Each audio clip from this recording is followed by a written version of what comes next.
প্রিয় বন্ধুরা, আপনারা জানেন অব্যাহতভাবে নারী নির্যাতন, সন্ত্রাস, গুণ, দর্শন বেড়ে গেছে, যেটা কোনোভাবেই একটা সভ্য দেশে, একটা স্বাধীন দেশে আমরা এটা কামনা করি না। আজকে যারা এই তরুণ তরুণী যারা এখানে দাঁড়িয়েছেন এই হত্যার বিচার দাবিতে, নববিবাহিত একটা মেয়ে, যেটা আমরা মিডিয়াতে দেখেছি, হাতের মেহেদির রং শুকায়নি, সেই অবস্থায় যৌতুকের দাবিতে তাকে নৃশংসভাবে হত্যা করা হয়েছে। প্রতিবাদে সোনাগাজীতে ব্যাপক প্রতিবাদ সমাবেশ হয়েছে। মেয়ের শ্বশুর বাড়ি গোবিন্দপুর এলাকাতেও ব্যাপক মানববন্ধন এবং সমাবেশ হয়েছে।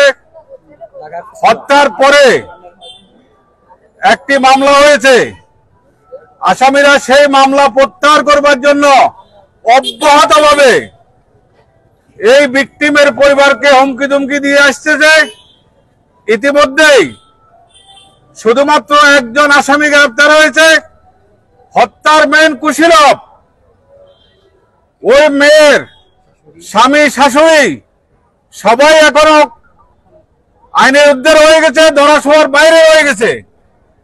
আমরা ফেনীর জেলা প্রশাসক মহোদয়কে বিনয় সহিত বলতে চাই এবং মাননীয় ডিআইজি মহোদয়কে বিনয় সহিত বলতে চাই, অবিলম্বে হত্যাকারীদেরকে গ্রেফতার করে আইনের আমলে আনা হোক।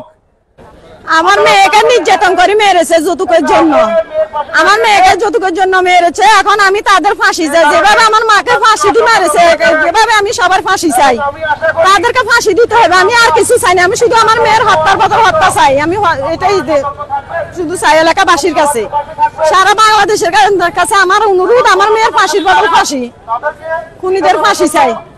মূল হত্যা জুমুরকে যেভাবে কঠিনভাবে নির্যাতন করে মারছে, আমরা শ্বশুর, শাশুড়ি, জামাই, সাইদুর রহমান, তার ননদ, সবার আমরা বিচার চাই, সবার ফাঁসি চাই। আপনার কঠিনভাবে হত্যা করে পাচ্ছে এই মেয়েটা, ছুরি দিয়ে আঘাত করছে, এটা আমরা উদ্ধার করছি। এসআই বিকাশ সহ সবকিছু আপনার উদ্ধার করেছি, নমুনা কঠিনভাবে আপনার হত্যা করা হয়েছে আপনার এই মেয়েকে যৌতুকের জন্য।